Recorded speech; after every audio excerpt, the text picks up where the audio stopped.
Quienes están presentes aquí en este coloquio de pensamiento complejo, me permito presentar en un primer momento a la doctora Liliana Lira López, que es doctora en educación por la Universidad La Salle, maestra en investigación educativa por el Centro de Investigaciones Pedagógicas y Sociales, un extraordinario centro de investigaciones.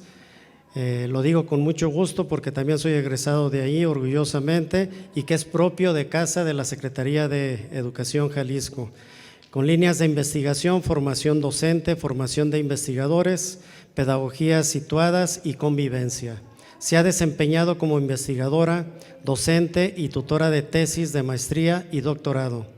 Ha dirigido instituciones de posgrado y coordinado programas de doctorado en educación en instituciones públicas y privadas. Autora y coautora de libros, capítulos, artículos y ponencias. Son innumerables, aquí nos llevaríamos mucho tiempo en mencionarlo. Ofrezco una disculpa y agradezco la comprensión de la doctora. Es conferencista siempre, ha participado y es muy interesante lo que expresa como resultado de su capital que tiene. Como conferencista nacional e internacional ha tenido experiencias interesantes y actualmente coordina el doctorado en educación y es responsable del área de investigación en la Universidad Marista de Guadalajara. ¿Qué les parece si le brindamos un fuerte aplauso a la doctora Liliana Lira?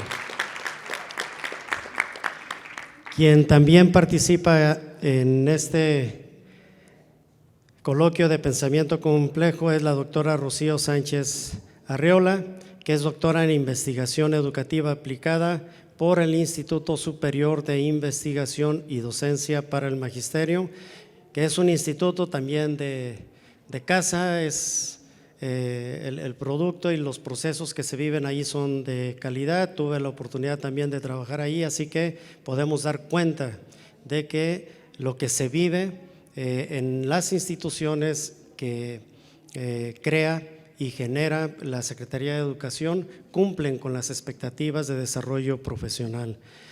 También tiene un postdoctorado en investigación cualitativa por la Universidad Barceló, Inc., Perú, maestría en Ciencias de la Educación por ICIDEM, licenciatura en Educación Preescolar por la Escuela Normal para Educadoras de Guadalajara, supervisora de zona escolar en preescolar y docente de posgrado e investigadora de la Universidad Metropolitana de Guadalajara, ¿es correcto?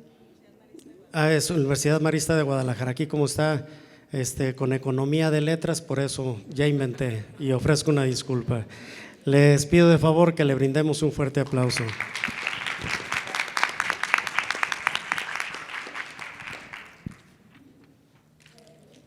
Al final está la maestra Sandra Machuca, y con el respeto al maestro Alejandro Uribe, si me permite, porque las mujeres tienen que ser primero, y así es como viene aquí en la relación, pero entonces primero a quien es mi compañera en el seminario de investigación y además quien nos dirige, y debemos de cumplir como debe de ser. Ella tiene estudios de maestría en Ciencias de la Educación por parte también del Instituto Superior de Investigación y Docencia para el Magisterio. Es licenciada en Educación Primaria, licenciada en Educación Preescolar, fue docente frente a grupo por 13 años a nivel primaria y asesor pedagógico de lenguaje y comunicación en el mismo nivel. Evaluadora certificada por parte del INE.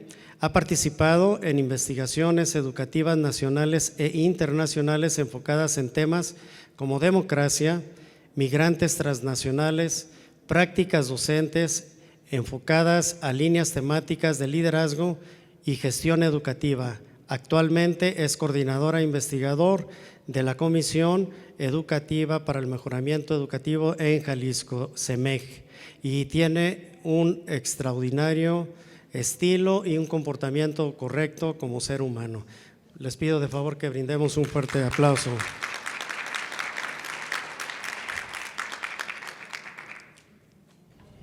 Y me da mucho gusto que esté presente nuestro compañero el maestro Alejandro Uribe, que es originario de la ciudad de Guadalajara. Actualmente radica en el municipio de Zapopan y es estudiante del doctorado en Gestión de la Educación Superior por parte de la Universidad de Guadalajara.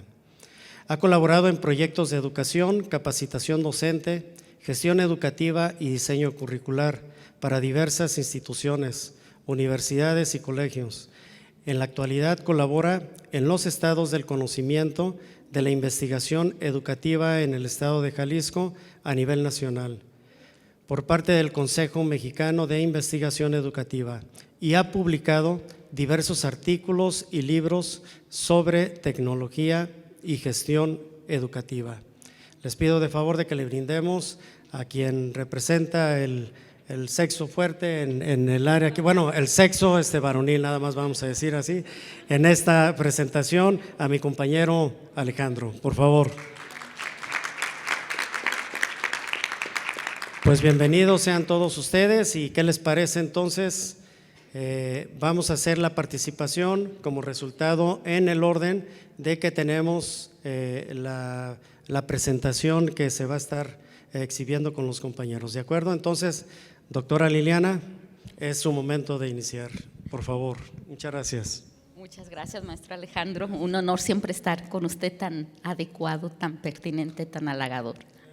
¿Sí? Compañeros de muchos años en secretaría, así que por eso tan fluido, ¿no? Y bienvenido. Me da mucho gusto ver aquí compañeros, colegas. Y bueno, una disculpa porque me adelanté, dije, ¿qué importa el nombre de las personas, verdad? Pero muchas gracias por recordarme estos importantes protocolos. Como les comentaba hace un momento, vamos a compartir con ustedes la parte metodológica de una investigación que realizamos para recuperar las prácticas de investigadores en el estado de Jalisco como parte de un proyecto nacional de los estados del conocimiento del COMIE. Nos pareció interesante, de hecho está en proceso de publicación, porque es esta metodología de recuperación y de sistematización está alineada a las nuevas expectativas de recuperar desde un enfoque de complejidad y sistémico. Entonces, por eso ustedes van a ver el título de esta charla, que tiene que ver con la recuperación de prácticas educativas desde estos paradigmas de complejidad y lo sistémico. Entonces, el equipo, aquí nada más estamos presentes algunos, nos faltó la compañera Ruth Catalina Perales Ponce, que no se encuentra en este momento porque tuvo un asunto familiar, pero fuimos, este es el equipo de Jalisco, la doctora Ruth, que no está aquí, Alejandro, Rocío y Sandra.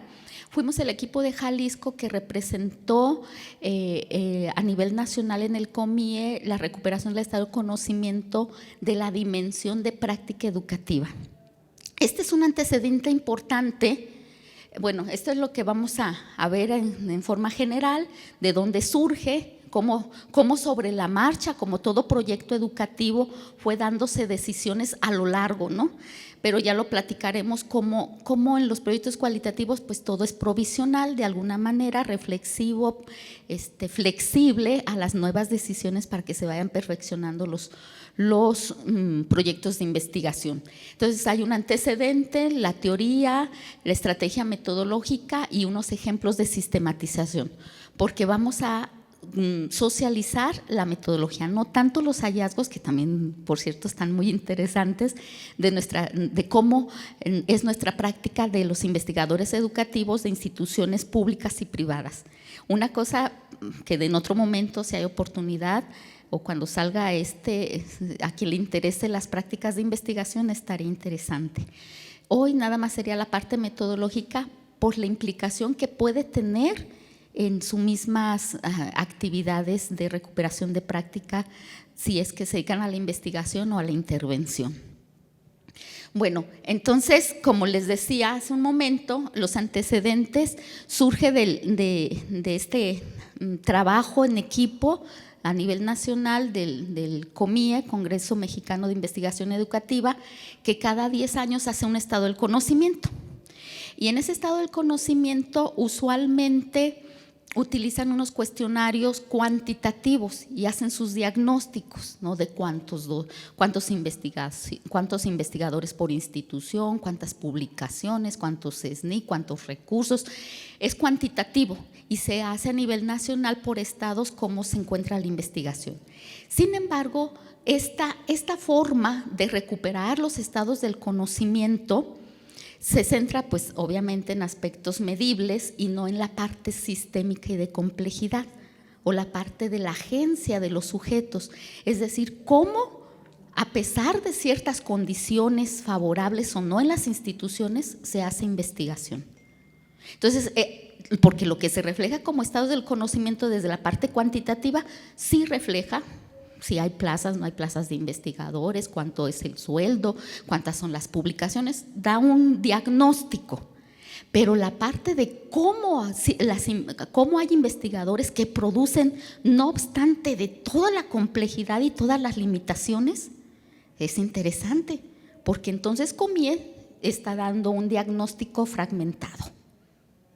Entonces presentamos los hallazgos y bueno, fue fabulosa la respuesta de Comié.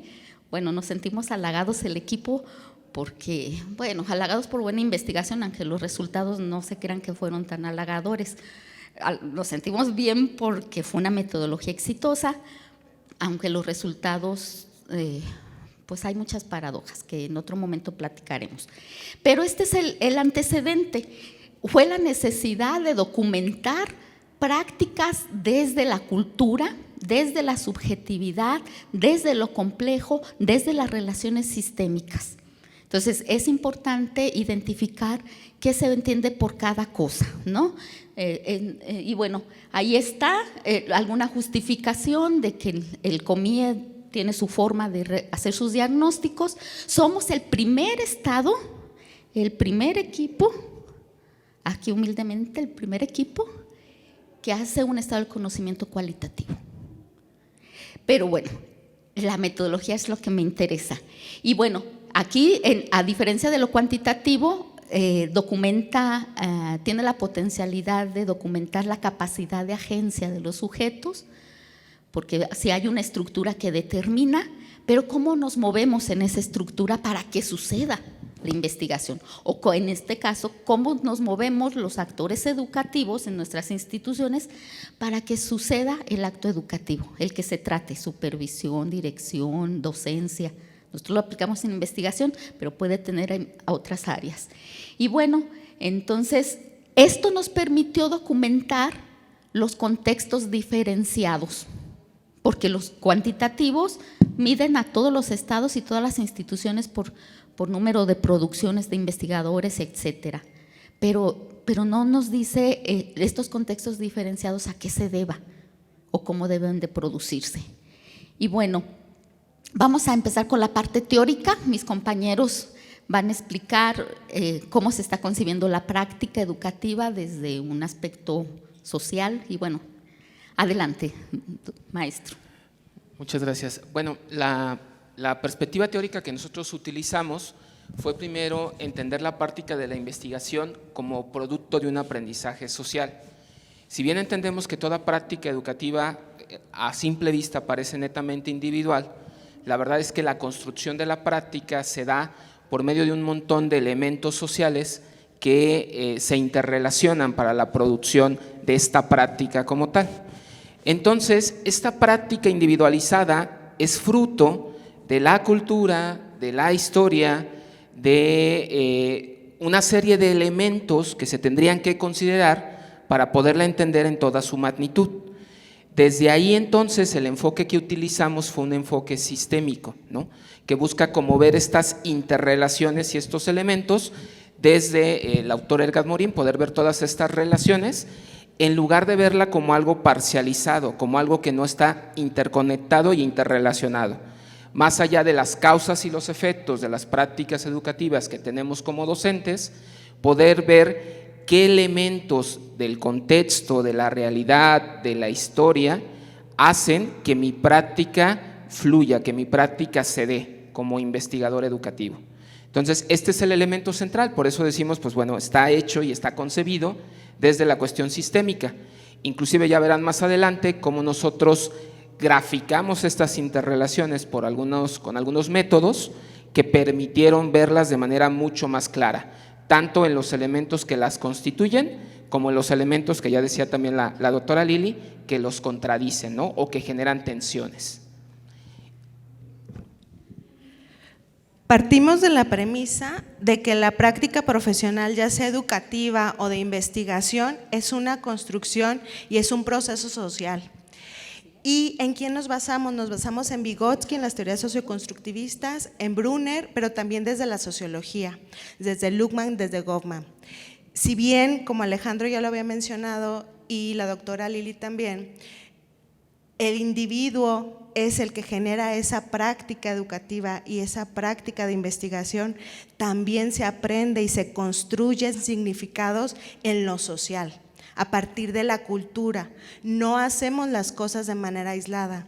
Y a partir de esta mirada es que nosotros pensamos e interpretamos, y sobre todo en el área metodológica, diseñamos estas estrategias que nos permitieran acercarnos y descubrir esos significados de, en este caso, los investigadores, cómo significan en esa cultura institucional su práctica de investigación. Lo mismo puede suceder también en la práctica educativa de los docentes, cómo significamos nuestra práctica desde una postura socioconstructivista y desde las teorías sociológicas de Luhmann y de Goffman, en ese compartir esos significados en una cultura.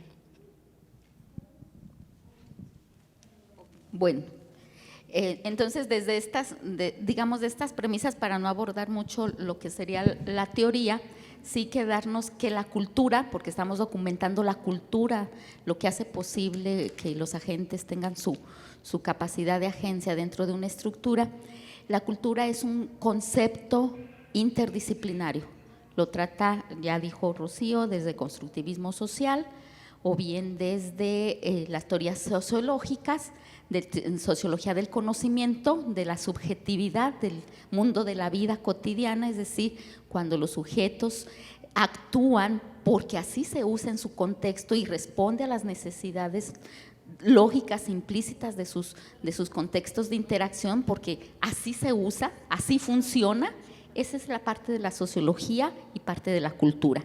Y bueno, el hecho de decir que la cultura es interdisciplinar, es un concepto de varias disciplinas para comprender el comportamiento humano, pues de acuerdo con esta postura, estas teorías estarían en la parte interpretativa para la investigación, pues está la fenomenología hermenéutica, que tampoco queremos ahondar mucho, pero sí que se sepa que la fenomenología y el recuperar esta parte compleja de las múltiples dimensiones, como ya dijo Alejandro, la histórica, la cultural, la sociológica y otros elementos, otras dimensiones de la complejidad. Bueno, la fenomenología recupera la experiencia, porque hicimos narrativas, entrevistas narrativas, recupera la experiencia, pero en este sentido, cuando decimos hermenéutica, fenomenología hermenéutica significa que sí está la recuperación de la experiencia, pero con un sentido de comprensión de la complejidad de lo que implica las otras dimensiones que ya trató brevemente Alejandro como parte de la complejidad y lo sistémico. Entonces, en esta investigación hermenéutica se ubica en una postura postcualitativa. Nosotros nos hemos quedado de alguna manera o tenemos un poco más de tradición en los paradigmas cualitativos, en el paradigma cualitativo. Cuando hablamos del postcualitativo, no es que se niegue el cualitativo. El postcualitativo implica asumir la complejidad y la incertidumbre como un principio, entre otros principios. Entonces, cuando hablamos de la complejidad, en lo postcualitativo significa que es un método integrativo de las dimensiones que interesen al objeto. Entonces, en este caso, ¿qué dimensiones nos interesa integrar para comprender? ¿Sí? Entonces, ustedes van a encontrar muchos modelos postcualitativos, las intersecciones, por ejemplo, en las cuestiones de género, raza, de las cuestiones de exclusión, hay varias dimensiones y hay métodos integrativos. En este caso es importante que cada objeto, desde lo postcualitativo que acepta la incertidumbre y la complejidad, tengamos consciente qué dimensiones vamos a integrar. Eso es lo postcualitativo y es lo que debemos de contestarnos. No todos los modelos necesariamente tienen que recuperar las mismas dimensiones, porque son muchísimas y se hace inoperable los objetos. Pero nosotros tenemos que decidir, para que sea fenomenología, recuperar la experiencia por las narrativas, pero ¿de qué dimensiones? ¿Ok? Porque esas son las que vamos a poner en intersección. Y bueno, entonces, esta fenomenología hermenéutica, en este caso, nosotros como parte del equipo decidimos que iba a haber la contextual, la dialógica y la reflexiva. ¿Sí? ¿Cómo se concibe dentro el mismo investigador, el mismo que ustedes investiguen en el contexto educativo, cómo reflexiona su propia acción dentro de un contexto? ¿Sí? Y la dialógica, porque no se está recuperando prácticas solamente de una, aunque se puede hacer de una persona, su discurso es social, es el yo social. Lo que hicimos, cuando el equipo, cuando me pidieron, lo que hice y me respondieron. Hay una narrativa social, aunque se recupere un sujeto. ¿Ok? Entonces, estas son las dimensiones que consideramos en lo postcualitativo de la fenomenología hermenéutica.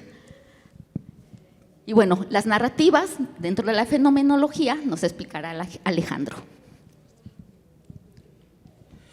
Bueno, nosotros para la realización de estas entrevistas, como ya mencionó la doctora Lili, buscamos generar narrativas mediante esta postura fenomenológica que adoptamos.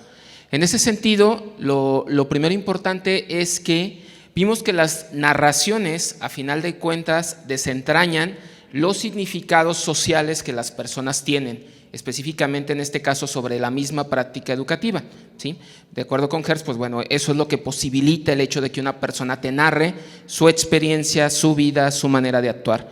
Por el otro lado, también siguiendo a Semmelman, hablamos también de que el lenguaje es este conductor que genera este conocimiento social, ¿no? Entonces, a partir de lo que los actores nos iban diciendo, fue como pudimos también construir estos significados netamente sociales y desde ahí recuperar esta experiencia de las diversas relaciones que tuvieron con los distintos contextos, con su realidad, con la institución, con la cultura, con la parte social, y de ahí poder construir los significados que eran compartidos, ¿no? Por los distintos entrevistadores para crear relaciones. Algo muy importante fue que esta entrevista fue precisamente, de acuerdo a esta postura, hecha nada más por ideas temáticas, ¿no? O sea, no fueron preguntas netamente, sino más bien entablar un diálogo con los actores para, por medio de estas narraciones que nos dieron, pues poder construir lo que opinaban sobre los distintos aspectos que queríamos recuperar de su práctica educativa. Y bueno, ya para profundizar más en sus características, pues continuamos con la doctora Rocío. Gracias, Alejandro. ¿Cómo se hizo esta entrevista poscualitativa desde la fenomenología hermenéutica? Bueno, construimos ciertas orientaciones para los entrevistadores, para los que hicimos las entrevistas, cómo teníamos que realizar estas entrevistas, porque si bien es desde el paradigma poscualitativo y estamos pensando en esta coconstrucción de conocimientos, de significados dentro de una cultura, no teníamos una entrevista ni siquiera semiestructurada.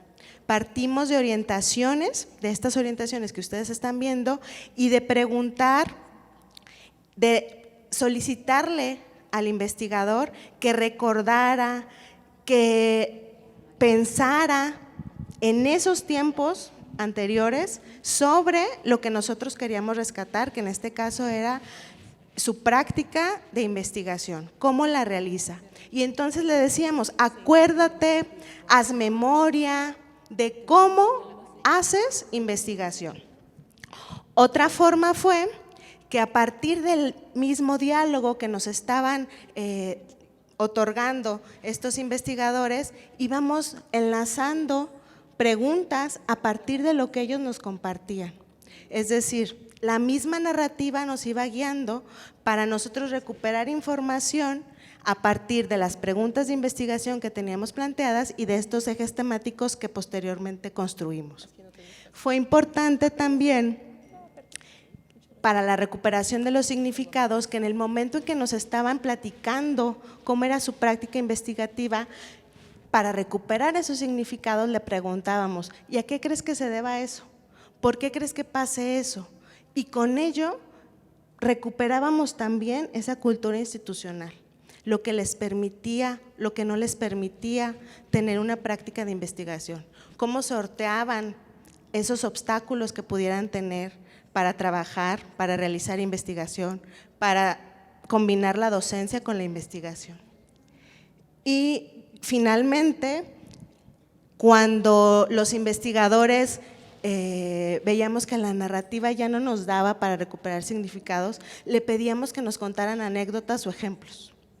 Denos un ejemplo de una investigación, denos un ejemplo de cómo logró trabajar tal investigación si nos está diciendo que no hay recursos, de cómo sortearon los obstáculos que tuvieron, de cómo se organizan al interior del equipo de investigación para trabajar.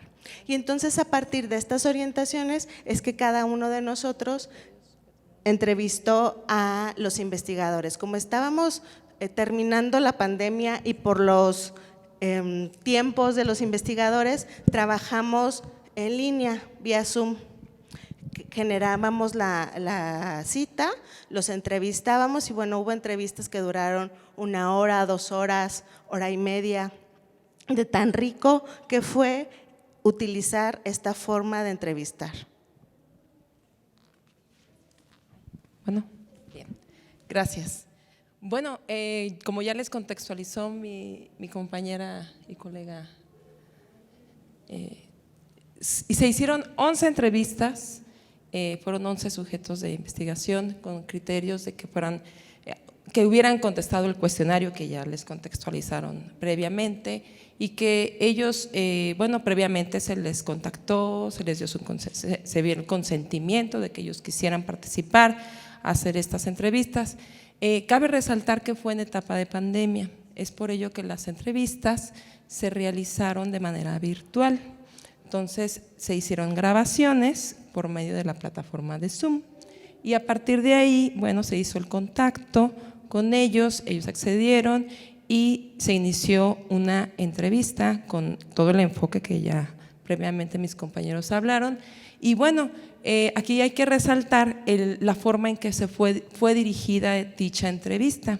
En un primer momento se realiza el encuadre, un encuadre en el donde, bueno, se trata de generar una confianza entre el investigador y el entrevistador para que él se sienta libre con la confianza de dialogar, de platicar y en eso, bueno, frases como me gustaría que me platiques tu historia, me gustaría que te ubiques en algún proyecto, que nos platiques, que hagas memoria, que nos cuentes. Entonces a partir de ahí es como fuimos generando, bueno, esta confianza para que él, bueno, fuera soltando un poquito de información que era lo que nosotros buscábamos, ¿no? Después, bueno, se hizo la estrategia de hacer 3 preguntas dentro de este campo de sentido para recuperar su práctica. ¿Y cómo sucedió? Preguntarle desde su práctica habitual en la institución, conforme se fue dando la narración, ir perfilando, que nos platicara más, que nos diera detalles sobre sus tiempos, sobre cómo sorteaba el hacer la investigación, qué le implicaba, qué sentido tenía y realmente se recuperaron más cosas a lo mejor de las que nosotros teníamos previstas, ¿sí? Entonces fue una investigación muy rica. En ese momento las entrevistas duraron entre 1 hora, casi 2 horas con ellos y posteriormente, bueno, se cierra la entrevista con ellos, se dio el agradecimiento y estas entrevistas, bueno, por ser grabadas, pues, se pudieron ser transcritas en un segundo momento.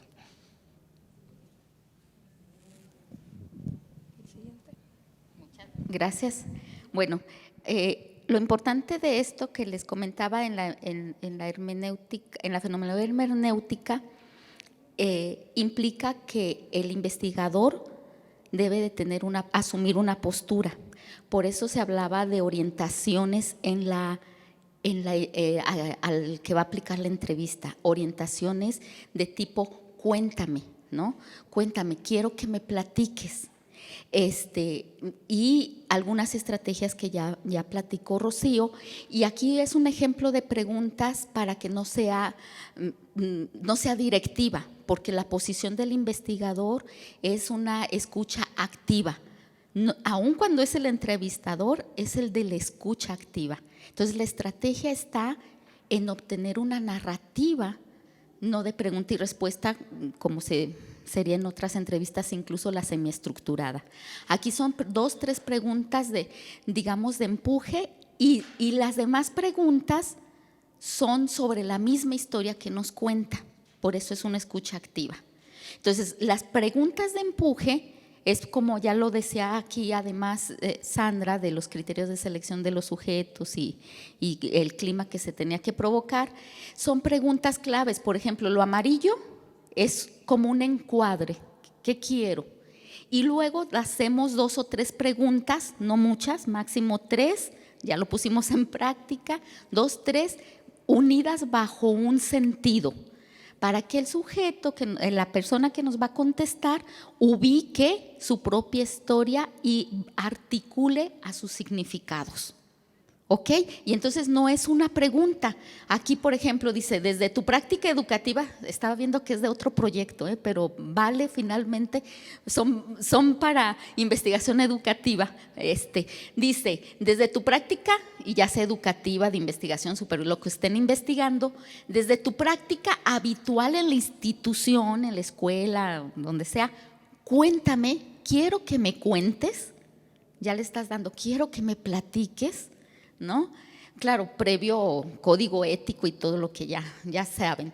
Quiero que me cuentes cómo te organizas en lo individual o en lo colectivo, en caso de que trabajes en equipo, para que un proyecto suceda, ¿sí? ¿Con qué tiempos? ¿Cómo te organizas en el tiempo, en la economía? ¿Sí? ¿Cómo sorteas los factores institucionales? Cuéntame cómo haces para que sucedan tus proyectos. Es un campo no es una pregunta, ubicaste en un campo de sentido. Entonces ya viene la escucha activa, y sobre la misma historia que te cuentas, también hay que capacitarse en preguntas secundarias. Es tejer la historia del otro. Entonces, en una entrevista que las transcripciones son de 80 páginas o más, que afortunadamente eso también tuvimos apoyo, que nos transcribieran. Pero lo interesante es saber hacer preguntas de este tipo y se suelten, y lo demás es sobre su misma historia, ¿sí? Bueno, y entonces la sistematización, usualmente en mi tiempo, y vaya que ya estoy viejita, imagínense, hacemos sistematización de las entrevistas por índices temáticos, de qué temas nos cuentan. Esto lo hacen, es como el ABC. Siempre las entrevistas, bueno, ya hablaríamos de los registros de observación y otras métodos, ahorita estamos en las narrativas.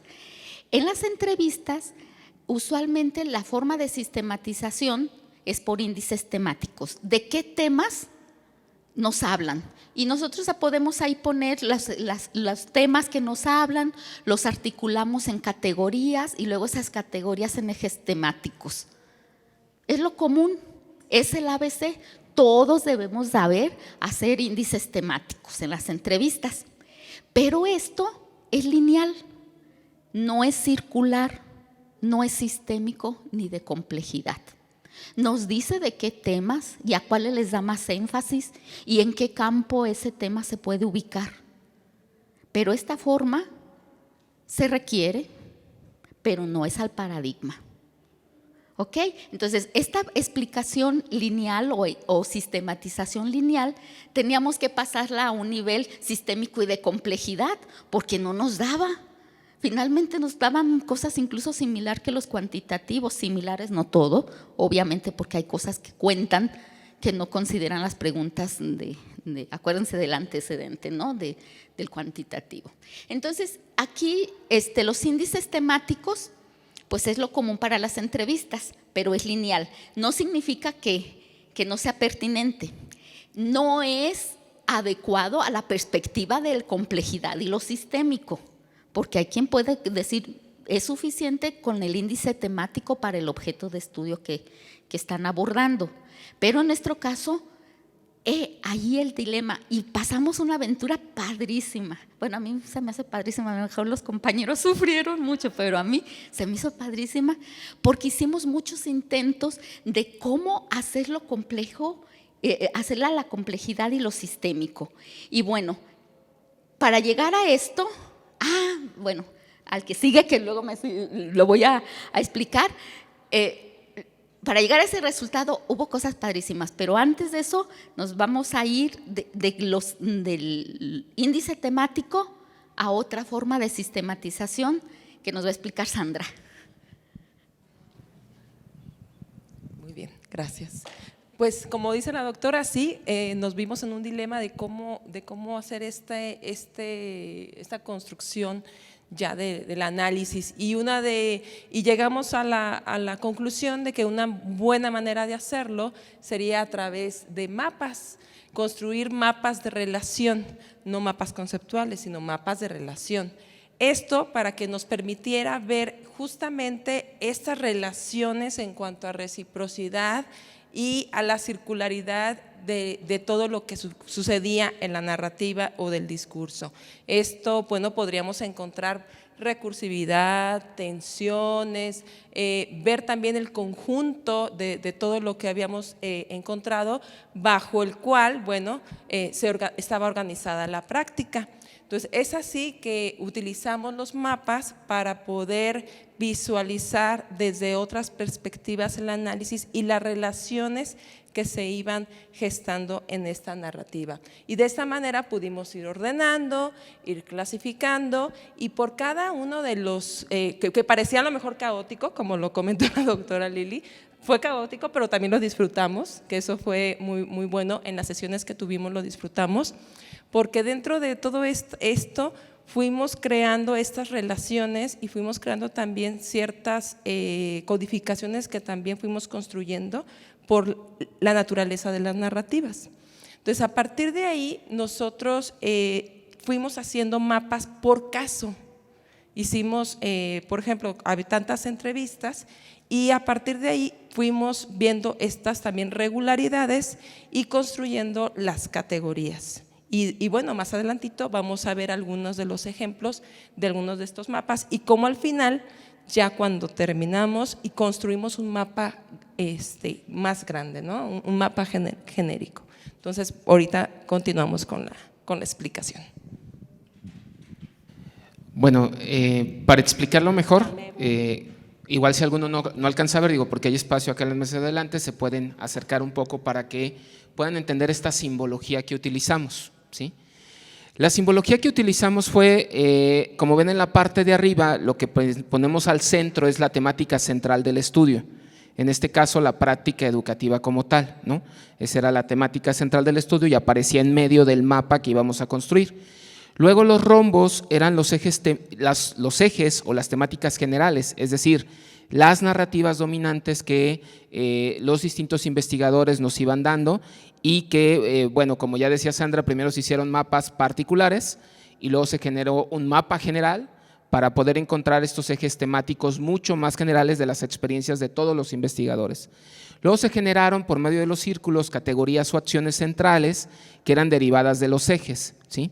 Que ya ahorita que vean los mapas creo que esta parte va a quedar mucho más clara, pero por poner un ejemplo rápido, por ejemplo, si él decía que la norma era algo importante, él después ponía algunos ejes de qué características tenían estas normas, ¿no? Como características para favorecer o para impedir la parte de la investigación educativa.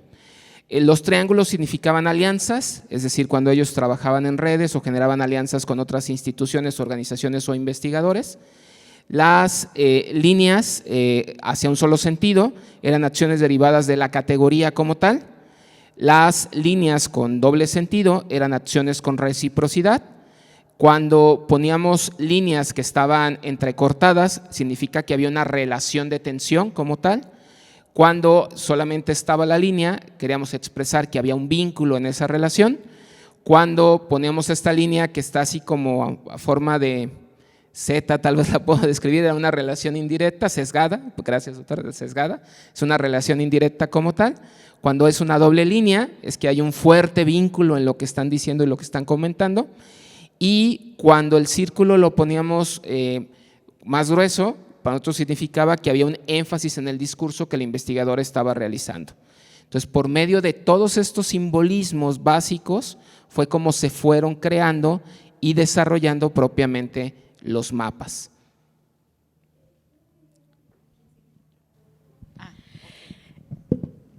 Para transitar de estos ejes temáticos que ya les han comentado y para utilizar esta simbología, utilizamos herramientas tecnológicas como Lucidchart. Esta herramienta nos permitió trabajar de manera colaborativa.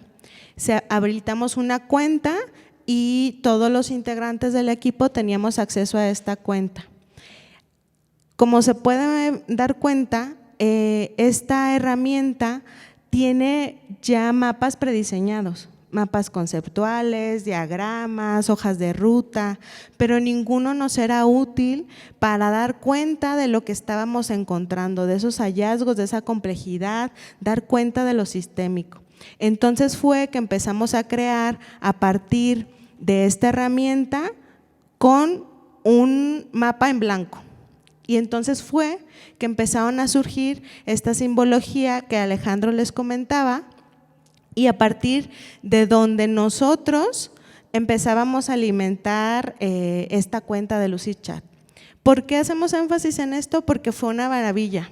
Empezamos haciéndolo a mano, a lápiz y papel, pero luego para pasarlo a la computadora y que nos peleábamos con PowerPoint y entonces en el equipo empezamos a indagar de qué manera podíamos llevar nuestros mapas a la tecnología y nos encontramos con esta herramienta que fue muy útil y con la cual cada uno de nosotros fue generando los mapas de los casos que íbamos analizando y finalmente hicimos un supermapa, que es el que ustedes pueden ver ahí al lado derecho, prácticas de casos general, que ahorita la doctora Liliana les va a comentar.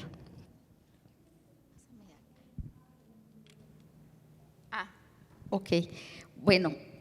Quiero decirles que fue una aventura padrísima y ya ahorita lo comentaron mis compañeros. Los intentos para que representara y llegara a que todo mundo lo pudiera utilizar, no nada más el equipo. Nosotros estábamos como la meta primero poniéndonos a prueba, porque cuando decíamos, vas a hacer un mapa de relación, y unos compañeros, unos hacían un mapa conceptual, otros hacían una creatividad, pero todos diferentes. Entonces, no, pues no, esto no funciona.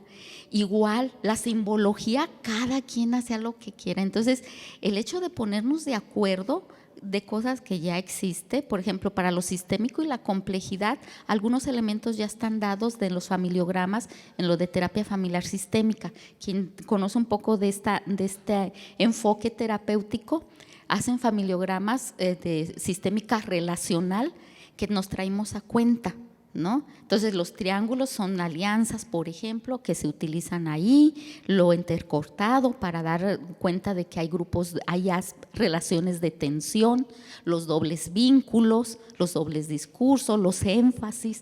Hay cosas que ya están dadas, otras que sí lo tuvimos que poner de acuerdo nosotros, ¿no?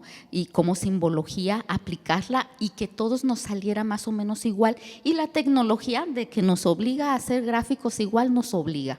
Entonces pasamos del lápiz a las opciones, a muchas opciones también de tecnologías, a usar una herramienta que esta Rocío la encontró, nos la explicó y nos pareció fabulosa, pero fue un camino algo arduo para ponernos de acuerdo nosotros.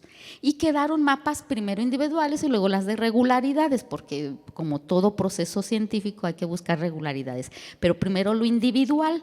Y bueno, estas eran a propósito del ejemplo de las prácticas investigativas, que nuestro objetivo era recuperar las prácticas de investigación desde los agentes claves de investigación en el estado de Jalisco. Y bueno, a propósito de ese ejemplo, aunque no nos interesa realmente esas prácticas, sino la metodología. Y bueno, ¿cómo quedó el mapa de relación y el individual? Este es un mapa individual. Y todo, una vez que se domina la simbología sistémica y de complejidad, tenemos que poner en juego el índice temático de orden lineal, que ese sigue siendo el ABC, el primer paso. ¿Cómo lo podríamos poner en relación que puede interpretar la complejidad de las prácticas, en este caso de investigación? Y bueno, las prácticas de investigación en este caso fueron 4 ámbitos en los que se desenvuelve: en lo institucional, en lo personal y en el interinstitucional y en los usos de la investigación. Y nada más daría lectura a algunas de estas. Por ejemplo, las prácticas de investigación en lo personal, hay un entretejido muy fuerte entre el aspecto personal y el interinstitucional a nivel de alianzas. La posibilidad de hacer investigación cuando las condiciones institucionales están más centradas en la formación que en la investigación, hay alianzas que hacen posible que sea la investigación. Es decir, hay redes entre instituciones, entre investigadores que hacen posible que estos proyectos surjan porque su institución está centrada más en los procesos de formación por posgrados, por estancias en otros países, por PROME, porque involucran estudiantes, porque institucionalmente hay una cultura centrada en la docencia, porque no hay plazas de investigación. Y bueno, ahí hay un fuerte vínculo porque se cree incluso que un buen investigador, si apoyan a un investigador, se cree que se pierde un docente. Y por lo tanto, pues para no perder un docente, mejor no haya investigación. Y entonces hay una tensión en ese sentido, donde se pierde al buen investigador por el docente, ¿no? Y hay un contrasentido porque por un lado no apoyan la investigación, no hay plazas de investigación, pero por otro se requiere de la investigación para certificar programas de posgrado. Entonces se vive en la tensión y ahí están las flechitas entrecortadas, la línea, perdón, entrecortada, ¿no?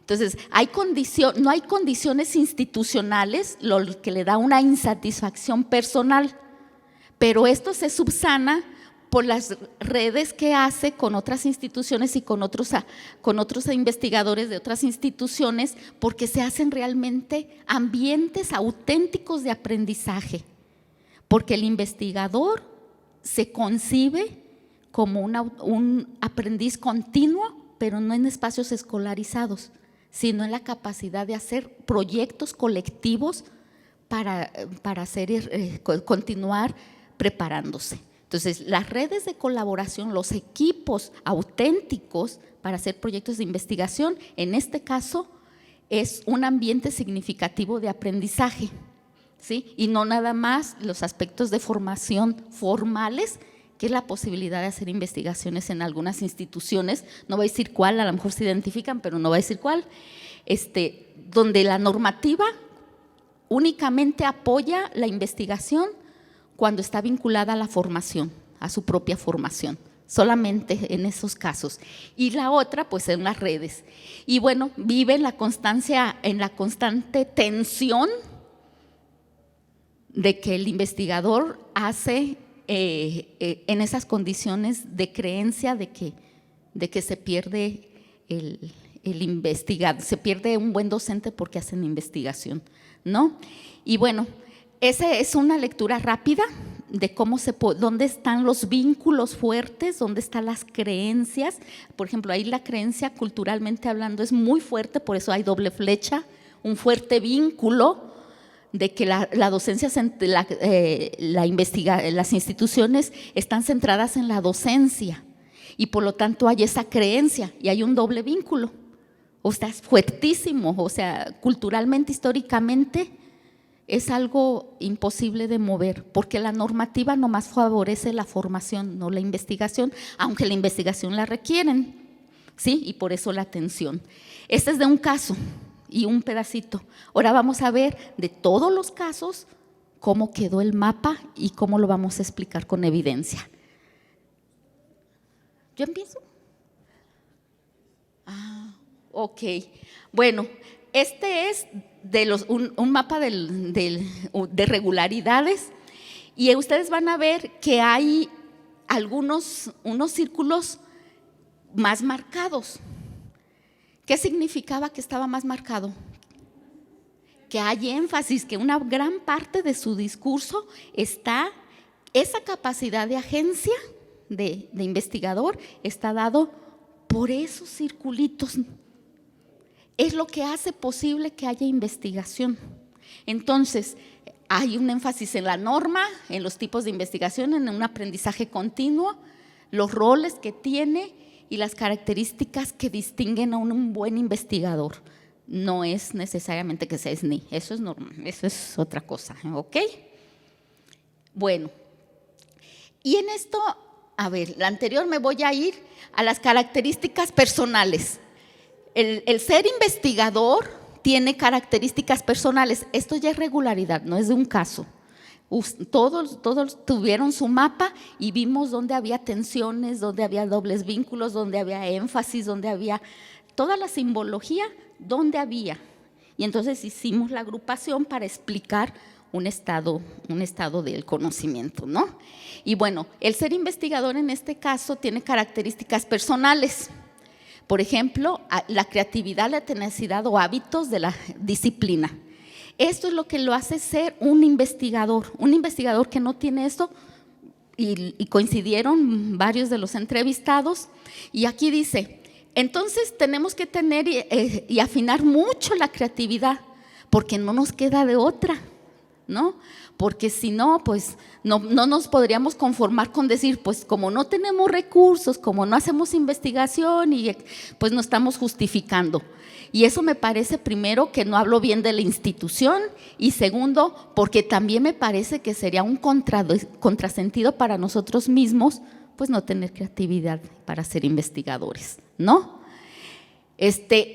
Otro dice, comparado con lo que le hizo la Autónoma de Barcelona, hablaba de un proyecto, con la toma de Cataluña, que hizo algo muy parecido.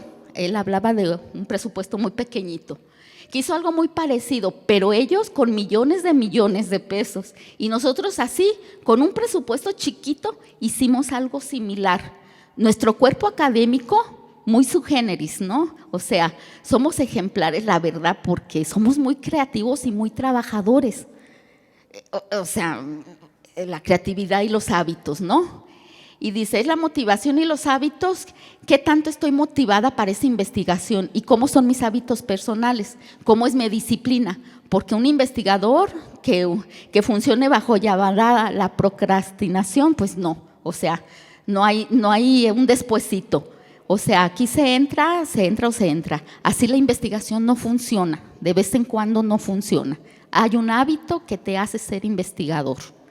Y bueno, esa es una de cómo se van concibiendo como el ser, qué ser investigador, que fue una categoría que salió, no que nosotros, acuérdense que es la historia, que creas la historia a partir de las propias respuestas, no es que nosotros buscamos ese campo, ¿ok? Y bueno, a continuación vamos a seguir con ese mapa de las categorías relacionales.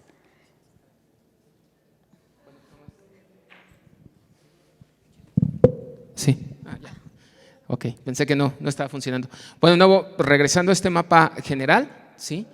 Otro asunto que nosotros vimos fue el rol propiamente del investigador. Me regreso nomás para que lo vean, ¿no? Del rol de investigador, nos fuimos a entender este rol y pues encontramos algunas otras evidencias, ¿no? Como primero, es una profesión, que se define por los roles de asesor, docente e investigador. Eso fue lo que encontramos en este rol que ellos asumían, ¿no?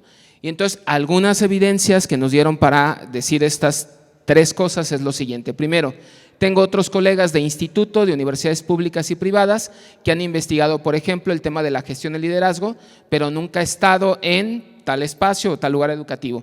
Pero cuando las personas que conducen estos procesos no son investigadores ni lo entienden, es como poner un plomero a dirigir a los carpinteros, ¿no? Entonces comienzan a hacer alegorías y metáforas del papel tan importante que es el investigador para el desarrollo de la misma investigación educativa.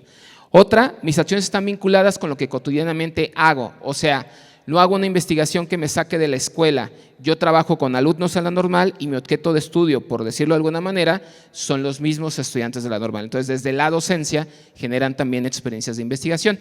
La última, y entonces cuando ya mi docencia se ubicó solamente en posgrados y en posgrados se formaban investigadores, entonces allí nació mi interés por esa línea que hasta la fecha estoy cultivando, la línea de formación de investigadores, ¿sí?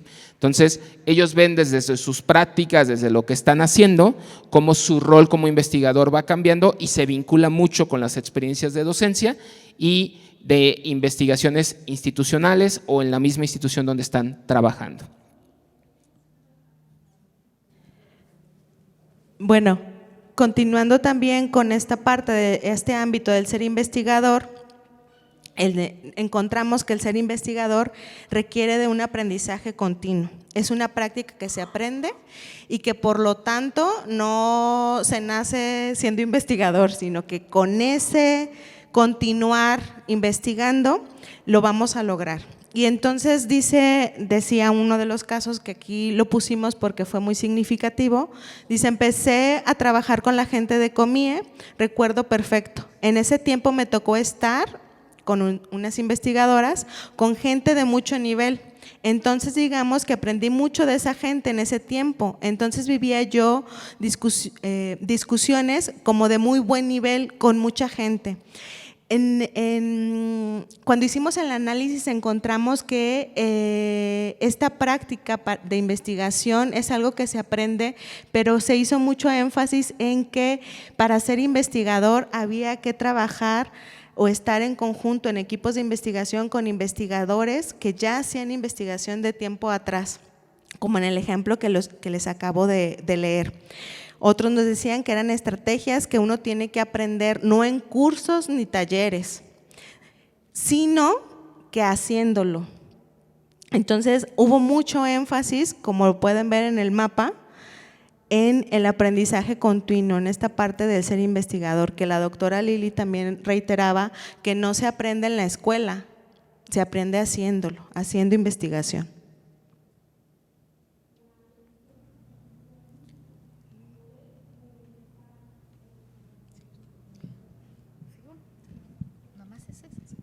Ok.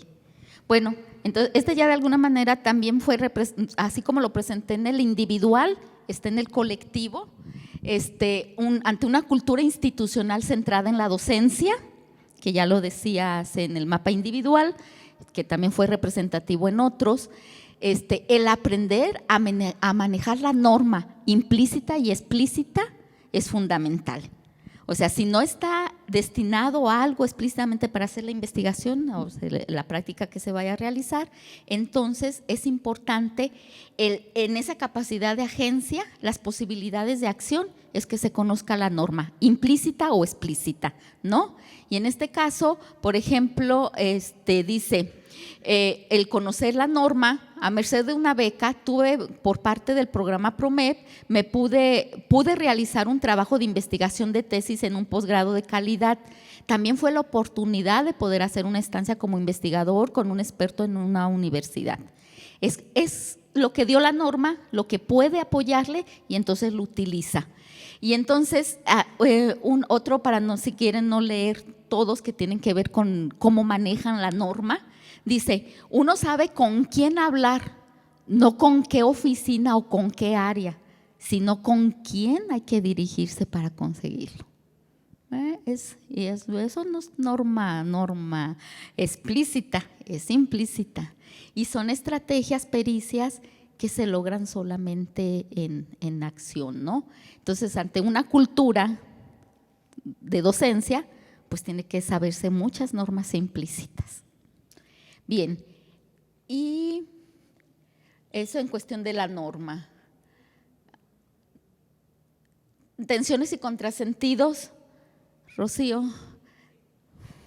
Ya la doctora Liliana había explicado un poco en un mapa individual, pero encontramos mucha regularidad sobre las tensiones y los contrasentidos. Entre esto que dice la norma que se tiene que hacer, pero que no se propicia en la realidad las condiciones para que se haga, en este caso la investigación. Y entonces podemos ver, por ejemplo, que en la universidad sigue haciendo investigación, pero son muy pocos los que tienen trabajo bien remunerado. Es decir, se dice que las instituciones de educación superior necesitan estar produciendo, hacer investigación, pero por otro lado es un grupo pequeño de personas los que pueden hacer investigación remunerado. Entonces es un contrasentido lo que encontramos en estos casos que analizamos. Otro ejemplo puede ser, por supuesto que fue una flagrante desobediencia a no hacer investigación. En este caso nos explicaba que en algún momento a este investigador se le dijo: no tienes que hacer investigación, no debes hacer investigador, no debes hacer una investigación, en este periodo no vas a hacer eso. Entonces nos comentaba, nos platicaba, nos narraba que el ser investigador para este sujeto es parte de su vida y que por lo tanto no podía quedarse con esa indicación. Y entonces nos dice que fue una desobediencia hacer investigación, porque es cosa que sí o sí se tiene que hacer. Siempre he hecho toda mi vida con perfil bajo, con perfil medio, con alto, dependiendo de las condiciones políticas. Entonces encontramos relación, por eso la idea de los mapas de relación, para dar cuenta de la complejidad y de lo sistémico, porque esto que estamos encontrando aquí se relaciona con lo que la doctora Lili ya nos había explicado sobre la norma. Qué cosas sí están en la norma, qué cosas no están en la norma, y en el ser investigador se aprende. Entonces aquí en estos ejemplos que ponemos de lo que nos dijeron los investigadores podemos encontrar estos contrasentidos que están relacionados con lo que acabamos de decir antes de explicar esta parte del mapa.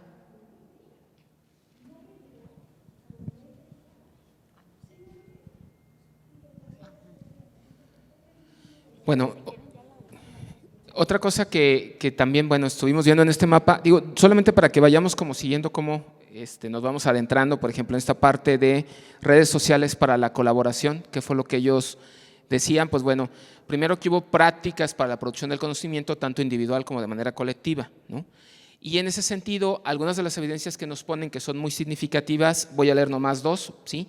Es esta, por ejemplo, uno es una línea mucho más individual o individualista, digamos que es la que tiene que ver con esto de la gobernanza, las políticas públicas en las universidades, etcétera. Y la otra línea ha sido mucho más colegiada, más de grupo de investigación, más en una lógica colectiva. Es decir, lo que los investigadores nos iban diciendo también es que en la práctica real ellos van generando como dos líneas. Una que tiene que ver con el interés personal de cada uno de los investigadores, ¿sí? Él lo decía muy claramente: yo tengo este interés personal, yo investigo sobre esto, pero también me doy cuenta que para hacer investigación y para que ésta tenga impulso, también tengo que generar líneas colectivas que favorezcan esto, ¿no? Y desarrollaban ambos tipos de investigaciones, ¿no? Con sus distintos tiempos, iban designando los tiempos para eso. Otra también muy significativa en este caso es: he empezado a asumir más estas políticas de que los estudiantes deben de participar, los estudiantes deben de publicar junto con los maestros.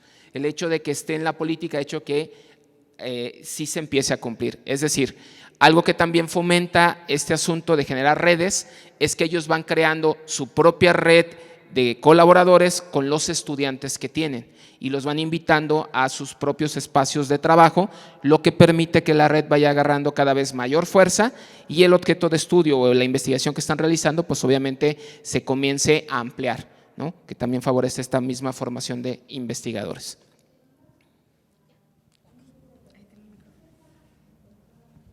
Bien, como cuestión de la idea, creo que ya sería suficiente. Igual aquí ustedes lo van a ver. Igual tenemos la producción en red, el uso de conocimiento que se da y los tipos.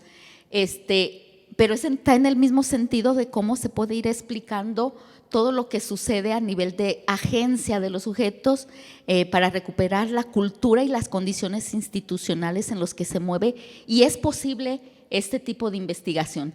Igual estaríamos en el uso de conocimiento, en la producción de redes, en el conocimiento, los usos que se le da al conocimiento producido, los tipos de investigación que se están reflejando en esta práctica del Estado de Jalisco, y que quiero decirles que aun cuando se presentó y es de Jalisco, cuando se presentó en este colectivo, aunque no público, colectivo de COMIE, representó a otros estados, no solamente sucede en Jalisco, Pero bueno, algunas conclusiones respecto a la metodología, no tanto, repito, a los resultados de la investigación, es de que es posible hacer una sistematización desde la complejidad y lo sistémico. Claro que la complejidad y lo sistémico implica la postura, metodológicamente hablando, postcualitativa, de tener consciente qué dimensiones van a poner en relación. O sea, qué dimensiones necesito más o menos interpretar esa historia que me narran.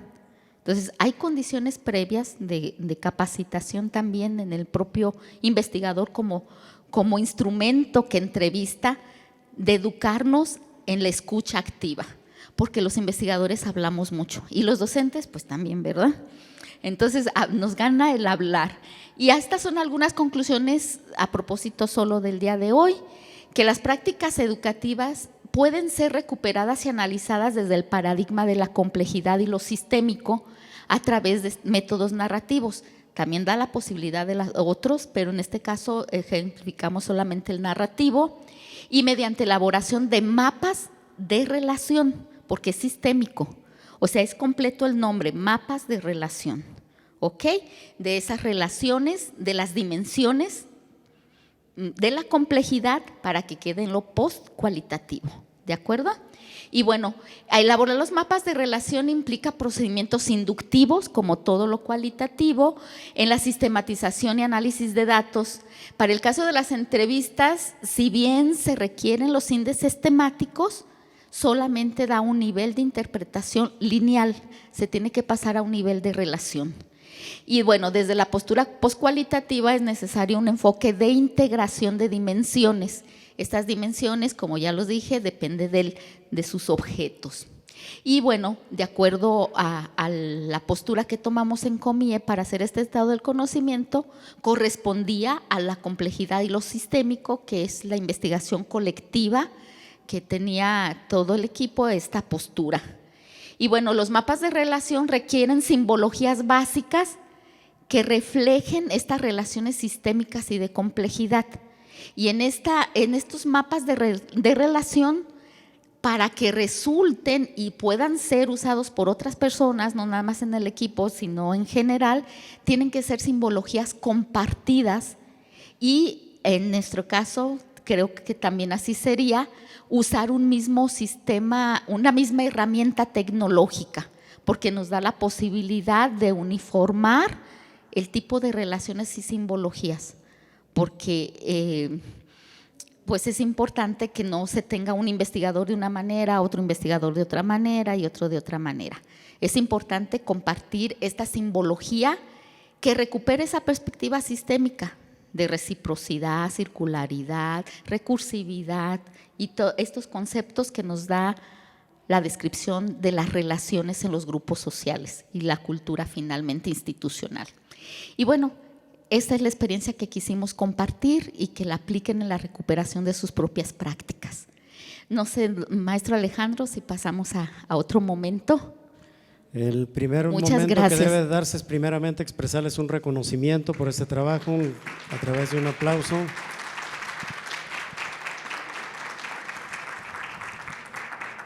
Ahora sí ya tuve posibilidad de ver el público y nos damos cuenta de que son compañeros investigadores de primer nivel, y nos damos cuenta de que esta recuperación de prácticas desde lo complejo y lo sistémico es de muy buen nivel. Y para ellos es muy importante tener la oportunidad de presentar el trabajo, pero mucho más importante es de que se lea, de que se analice y de que si hay algunas inquietudes que se presenten, ese es el momento que se presenta ahora, que pueda propiciarse un diálogo desde su perspectiva, qué inquietudes y qué observaciones se generan para efectos de que lo puedan puntualizar con las doctoras Liliana Lira, Rocío Sánchez y los maestros, la maestra Sandra Machuca y Alejandro Uribe, que con mucho gusto ellos podrán responder. La maestra Sandra se tuvo que retirar un momento porque es parte de los organizadores, pero con mucho gusto aquí el equipo está para poder responder. ¿Quién de ustedes, por favor? Muchísimas gracias, muchas felicidades por el trabajo. Mi pregunta es una pregunta muy sencilla, práctica, nada más que me quedé con la duda, no sé si lo nombraron, sobre, por ejemplo, sobre su población, sobre los criterios de selección de su población y sobre el tamaño de su muestra, porque no sé si a cuántos alcanzaron a investigar, si a todos los que participaron, o sea, cómo fue estos criterios de selección y sobre la muestra. Ok, tú entonces, Ana. Bueno, sí, la forma de selección fue investigadores, ¿no?, que estuvieran o que hayan participado en contestar el cuestionario del COMIE, del Consejo Mexicano de Investigación Educativa, para recuperar los estados del conocimiento, que tuvieran presencia en distintas instituciones que fueran representativas de la zona metropolitana de Guadalajara y bueno, en general de Jalisco, ¿no? O sea, que tuvieran representatividad en ese sentido también, la muestra como tal, que tuvieran reconocimiento por las publicaciones que han hecho, por pertenecer al SNI también, y por el impacto de las investigaciones que han realizado durante esa década. La muestra fue, si mal no me acuerdo, de 12 casos, 11 casos, ¿sí? Fueron 11 casos en total los que se tomaron en cuenta, pensando en que la representatividad sí es amplia, porque al ser un estudio de carácter cualitativo, a nosotros sí nos permitió con esos 11 casos establecer precisamente estas relaciones que les estamos comentando, ¿no? No sé si algo más. Representativa de públicas y privadas. También, que fue representativa de públicas y de privadas, sí, perdón. Sí. Fueron 5 los criterios, pero en el criterio estaba que cumplieran 3 de los 5, ¿sí? Porque había investigadores, por ejemplo, con reconocimiento en su institución, eres NI, y bueno, los criterios que ahorita se comentaron, pero no contestaron el cuestionario. Y por un cuestionario no íbamos a dejar a una alta persona, un actor clave en la investigación en Jalisco. Entonces se dejaba el cuestionario porque cumplía 3 requisitos. ¿Nomás fue de eso? Sí, okay. Sí, Rafael Lucero. Felicitar al equipo, agradecer. Creo que esta investigación no sería bastante reconocer que es una investigación pionera por su enfoque, por la construcción de herramientas de investigación, porque hasta donde va todo el planteamiento del paradigma de la complejidad, no ha habido suficiente tiempo para aterrizarla en el ámbito educativo de una manera así tan precisa. Y es evidente que nos da cuenta de múltiples factores que no nos da cuenta el paradigma del pensamiento simple o de la racionalidad cartesiana, y eso es una gran riqueza que ustedes dejan en manifiesto, que es posible llegar a conocer y producir conocimiento desde la complejidad de la realidad. Me llama la atención el que hayan sido tan creativos para construir todo un cuerpo simbólico, para dar cuenta de esos vínculos tan disímiles como dar cuenta de las tensiones, dar cuenta de la redundancia que hay en determinados valores que el sujeto le está dando a una determinada interacción. Creo yo que hay mucho que aprenderles de este primer, pues no sé si es avance o esté ya terminada, porque me llama la atención que no hayan mencionado el asunto del papel interactivo del sujeto investigado, no solo como informante, no solo como conversador en su proceso de investigación, sino como validador de los resultados. No sé si no han llegado ahí, pero me parece que desde la complejidad se requiere esa validación del sujeto investigado. Muchas gracias.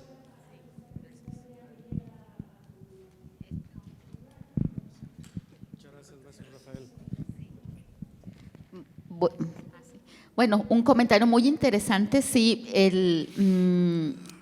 De hecho, una de las dimensiones es lo dialógico. Algunos no fue en todos, pero lo podemos retomar porque los tiempos de comiera, que ya debíamos de entregar, por cierto, quien participó en los estados de conocimiento era de o ya. Entonces, el informe ya está hecho, no necesariamente que no se retome la parte dialógica. En uno de los casos sí se comentó, sí se devolvió en uno para ver si representábamos gráficamente, si se ubicaba o qué agregar, pero no se hizo en todos los casos porque había que dar corte. Pero sí, creo que la investigación sistémica de cibernética de segundo orden, que le llaman, que vuelva a sí mismo y reflexione, es una parte fundamental. Incluso es tan compleja y que también debe de reflejar cómo nos vimos nosotros, y tampoco lo recuperamos como equipo que está escribiendo sobre el discurso de otro. En cosas uno sí se alcanza a identificar, pero no de manera de segundo orden. No llegamos al segundo orden. Y creo que está padre tu observación. Muchas gracias. Hay que continuar, a ver si quiere el equipo continuar. Muchas gracias. Hola, buenas tardes. La pregunta o la inquietud básica es que en este proceso de construcción de un problema o de detonar un proyecto de investigación, en el caso particular de lo que nos presentan, ¿en qué momento es que aparece esta, no sé si necesidad u oportunidad de acogerse al planteamiento de lo complejo y particularmente de lo sistémico?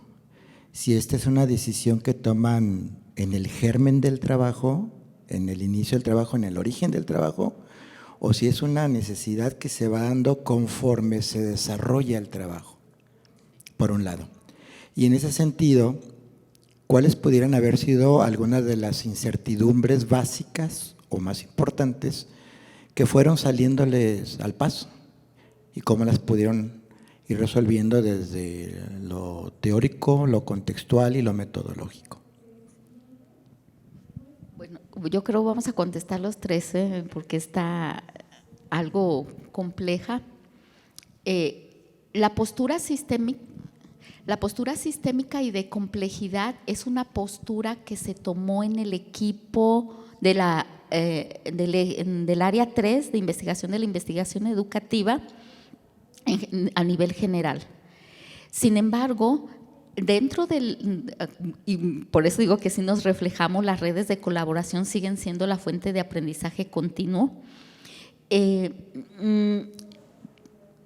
Pusimos en cuestionamiento que esos instrumentos que se utilizan desde hace 2 décadas para recuperar el estado del conocimiento no daba la posibilidad ni de sistémico ni de complejidad, que teníamos que implementar otras cosas. El ECO nada más funcionó en Jalisco, en el equipo, y entonces decimos, bueno, vamos entrándole a las prácticas de investigación desde lo cualitativo a nivel de aproximación. Y se nos dio la anuencia, el permiso, lo negociado de que no íbamos a seguir los instrumentos cuantitativos y que nos íbamos a arriesgar a hacer este experimento.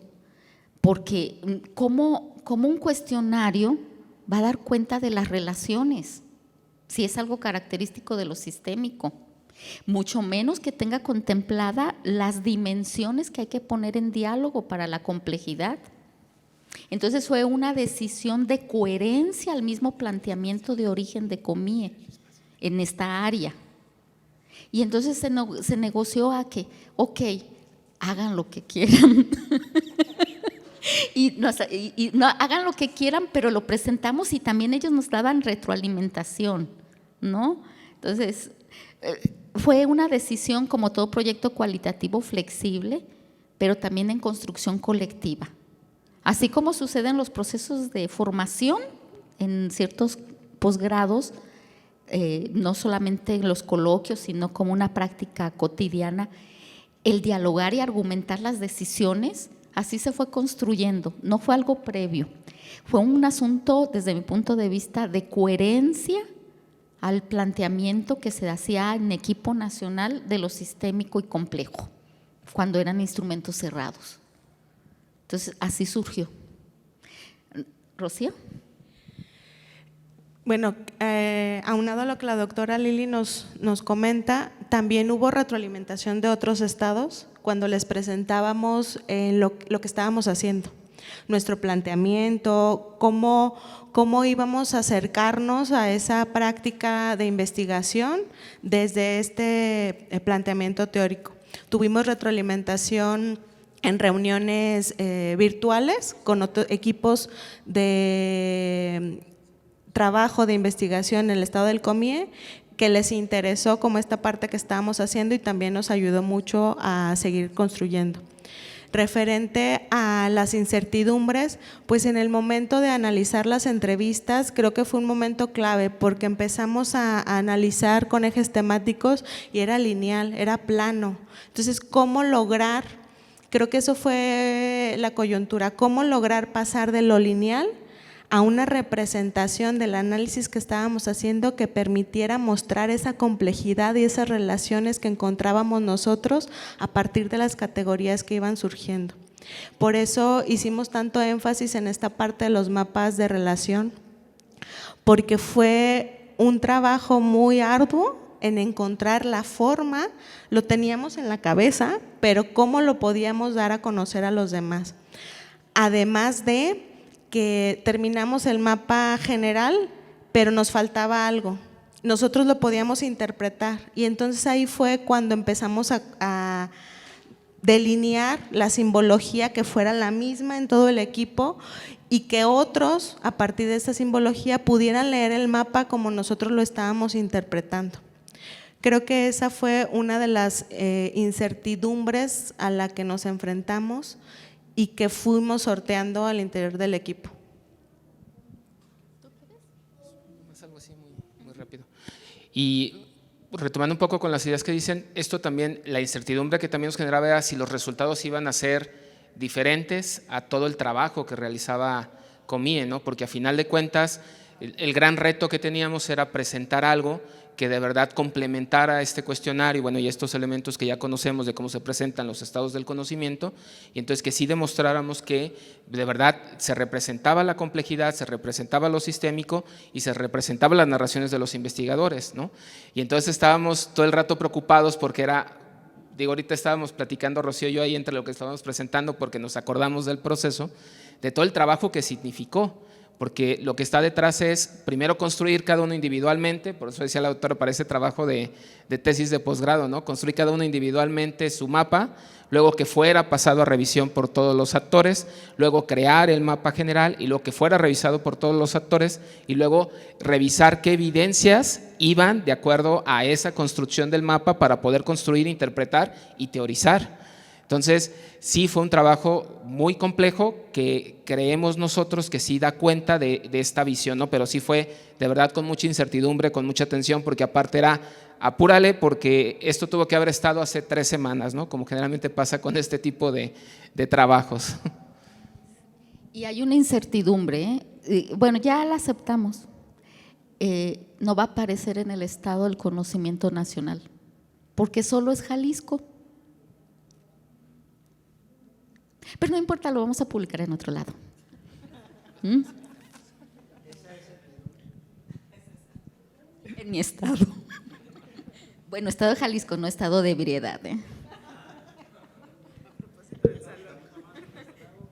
Sí, muchas gracias. Buenas tardes, pues felicitarlos primero que nada por esta recuperación y yo tengo como una inquietud en el sentido de qué diferencia a esta investigación de una investigación de carácter cualitativo si se rescata, digamos, como las vivencias, lo que los sujetos les cuenta desde diferentes aspectos, pero que vienen a final de cuentas como nutridos solamente desde la perspectiva del sujeto y que digamos que en una recuperación de pensamiento de complejidad o desde este paradigma habría que poner como en perspectiva lo que los sujetos dicen al respecto también, o sea, de otras dimensiones, por ejemplo, lo institucional y cómo se daban estas tensiones con algunas de las cuestiones que ustedes mencionaban,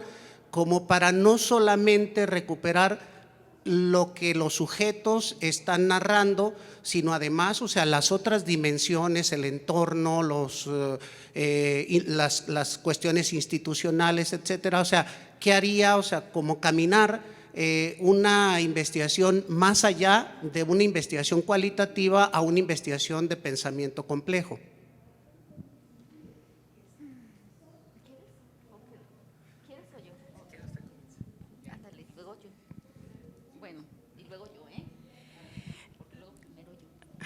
La idea de la que partimos metodológicamente, bueno, fue como ya lo dijimos, la fenomenología hermenéutica, y mucho tomamos a Van Manen para la construcción y la reconstrucción de los significados a partir de los mapas de relación. Este autor nos hace énfasis en la importancia de el lenguaje, de la narración, cómo podemos recuperar a partir solamente de la narración las experiencias y los significados de los sujetos. Entonces trasladamos estas ideas de Van Manen a lo que nosotros pretendíamos recuperar, que eran esos significados de los sujetos, porque al final los estados del conocimiento del COMIE, como se han hecho en otras décadas, recuperan qué se ha producido, desde qué perspectiva teórica se ha producido, cuántas producciones tienen cada institución de educación superior o de posgrado. Y eso en realidad ya no era tanto nuestro interés porque ya se había recuperado, sino recuperar desde lo que estaban viviendo, desde esas experiencias que tenían que recordar los sujetos para poder construir, reconstruir con ellos esos significados. Eso por un lado. Tú y luego yo.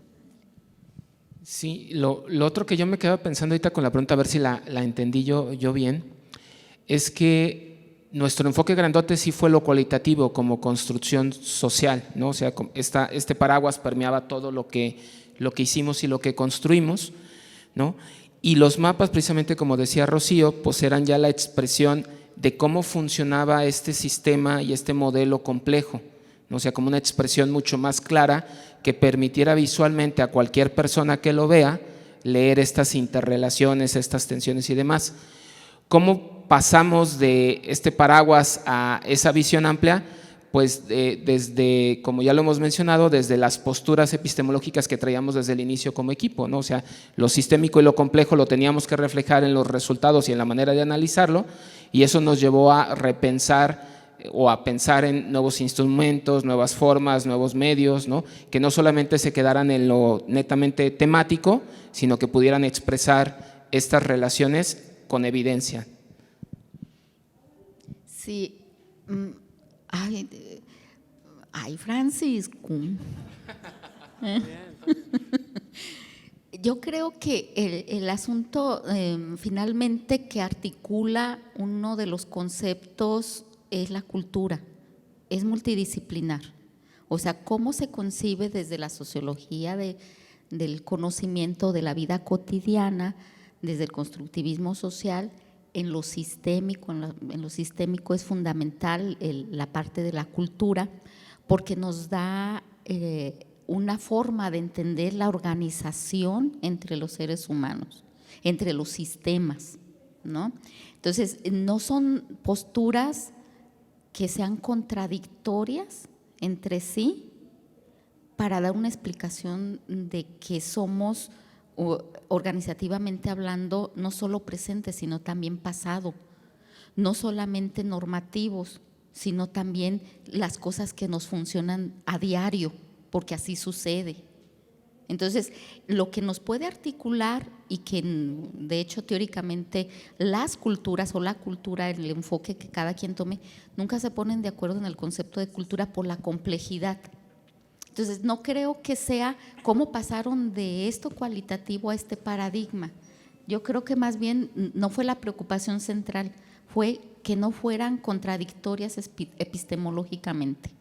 Si no eran contradictorias, pasa, ¿no? Era como la única vigilancia que hubiéramos tenido y no en esa preocupación de solo cualitativa o solo sistémica, sino que había posibilidades de que dialogaran porque tienen el mismo objeto, comprender la cultura, ¿no? En este caso, la cultura institucional. Aquí pusimos recuperación de las prácticas educativas porque también creímos que podría ser un motor que jale, pero si lo hubiéramos puesto también como una metodología para análisis institucional, también pega, porque está la cultura, ¿no? Bueno, eso es lo que yo creo que era lo que nuestra preocupación, ¿no? Muchas gracias. Gracias. Pensando en la pregunta que hace ahorita Francisco, que también no estoy segura haberla entendido adecuadamente, pero me parece que entendí más o menos, que preguntaba, bueno, y dado que se está tomando desde la complejidad y la complejidad está hablando de las múltiples relaciones que hay con todo, faltaron elementos para integrar, por ejemplo, lo institucional, ¿no? que estaba nombrando. Sin embargo, no es una pregunta, es una reflexión que estoy haciendo a partir de esto y dentro de esto novedoso que nos resulta la metodología para movernos dentro de la complejidad. Estoy pensando que probablemente tengamos que buscar en esta metodología cómo dar cuenta de los recortes. Así como hacemos recortes en cualquier otro tipo de investigación, tenemos que poner los límites y decir, ok, hasta aquí, ¿no? Esto y esto y esto es lo que me interesa investigar y este es mi recorte, no me puedo ir a todo lo demás. Creo yo que moverse en una investigación dentro de un paradigma de la complejidad y en este caso de lo sistémico también, correría el riesgo de no llegar a terminarse si nosotros estuviéramos viendo como todas las relaciones con las que se tiene que o se puede llegar a vincular. Y entonces creo yo que para no correr ese riesgo tendríamos que definir muy bien, no sé en qué momento de la investigación, en qué momento del proceso, definir cuál va a ser mi recorte y decir hasta aquí, ¿no? Por ejemplo, solo las narrativas desde las vivencias o las experiencias de los sujetos seleccionados y no me voy a ir a lo institucional. Decías tú, bueno, cabe para un análisis institucional, es verdad, pero cabe para muchas otras situaciones, ¿no? Entonces, no sé si ustedes en el documento que hicieron ya como de reporte lo pusieron así, ¿no? Como un recorte y decir hasta aquí, pero estoy pensando en el momento en que nosotros tengamos la oportunidad de movernos en una investigación en este paradigma, estoy cayendo en cuenta de que va a ser muy importante dar cuenta, sistematizar y dar cuenta de este recorte que se hace, dado que el paradigma nos podría llevar a correr el riesgo de no terminarlo, ¿no? De ser un trabajo sin fin. Sí, de hecho era una de las preocupaciones que decía, que nos preguntaba Maclovio. Yo creo que es una de nuestras preocupaciones que por eso es interesante venir a platicar, luego nos sacan cosas que debemos tener en cuenta. La delimitación en la complejidad es muy importante, por eso en una de las diapositivas dijimos, fueron solo estas dimensiones, hay otras, pero nos interesó la cultural, la dialógica y la reflexiva. En estas solamente nos quedamos en este estudio, porque bueno, si nos quedamos con, como dices bien Fabi, tantas dimensiones, pues no vamos a acabar. Y estas dimensiones tienen que estar también en equipo, dialogadas, argumentadas, para tomar la decisión cuáles nos interesan o son pertinentes al estudio. Porque no vamos a tomar otra de índole político, por ejemplo, aunque están ahí algunos elementos, no fue, digamos, está un poco lo histórico como parte del contexto, ¿verdad? Pero sí, creo que es un aspecto que no pusimos en el informe, solo fue dialogado, porque además teníamos límite de hojas, ¿verdad? Y en pues lo pusimos, pero no eso, ¿verdad? Muy bien.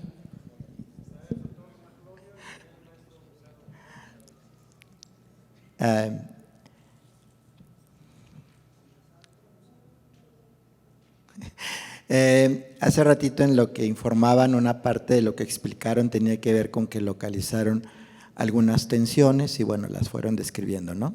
Incluso las asociaron con algún manejo de clave gráfica. Y el comentario, ya no pregunta, pero el comentario que hago en este momento tiene que ver también un poco con esto que señalaba la doctora Lili, en el sentido del término de contradicción o contradicciones. El término de contradicción o contradicciones también tiene cabida acá y va siendo como pertinente con el planteamiento de la complejidad. Entonces, en ese sentido, me llama la atención que dices, bueno, buscábamos que no hubiera contradicciones. Yo pensaría que en una investigación de este tipo no importa si se localizan contradicciones. Es más, tendríamos que pensar en localizarlas para poder tenerlas como espacio también de permanente cuestionamiento o intención de comprensión en su caso, ¿no? Entonces, en ese sentido, creo que esas contradicciones también ayudan a recrear o a crear un espacio de conocimiento acerca de lo mismo, ¿no? ¿Cuáles son esas contradicciones y cómo están ubicadas en un contexto en el que estamos hablando de que dos elementos básicos son la identificación de los sistemas, pero también de las interconexiones que se dan entre quienes los componen, ¿no? Entonces, en ese sentido, creo que si este trabajo presentara también contradicciones, se elevaría también un poco más en el sentido de que no vamos solo tras certezas, sino también tras incertidumbres. Bien. De hecho, sigue el texto descriptivo, eso no cambia, esto es nada más la representación. Y sí, hay una subsección de contradicciones, ¿verdad? Sí, y contrasentidos, pues. Este es el mapa. Y el texto descriptivo tipo etnográfico, como cualquier informe cualitativo, con su afirmación, evidencia e interpretaciones, ahí está, porque obliga. Un texto, el mapa no es evidencia, sigue siendo interpretación, hay que ponerle evidencia a lo testimonial, la regularidad con varios de los casos, ¿verdad? Entonces, está lo cual en texto y hay un apartadito de ese aspecto. Sí. Aprovechando aquí que Fabi y el doctor Maclovio introdujeron ya el refil en las intervenciones, una que tiene que ver con una sugerencia a raíz del comentario de la doctora Lira. de que la investigación no será publicada por Comie y que habrá que buscarle otro espacio. A mí me parece que uno de los aportes de la investigación en términos de condiciones de cómo se hace investigación es lo que ustedes pudieron abordar desde el concepto de la agencia, de la capacidad de agencia, porque si bien es cierto y es por todos lados demostrable que no hay nombramientos dentro de las secretarías de educación para investigadores educativos, y también es cierto que no hay presupuesto, la investigación se hace, ¿sí? De una u otra manera se hace. Y en ese sentido creo que el aporte de ustedes es interesante y la sugerencia es que si se va a publicar por otro lado, se le incluya el corolario autorreflexivo o de autoinvestigación, donde ustedes den cuenta de su capacidad de gestión para realizar el trabajo y para publicar el trabajo. Gracias. Muchas gracias.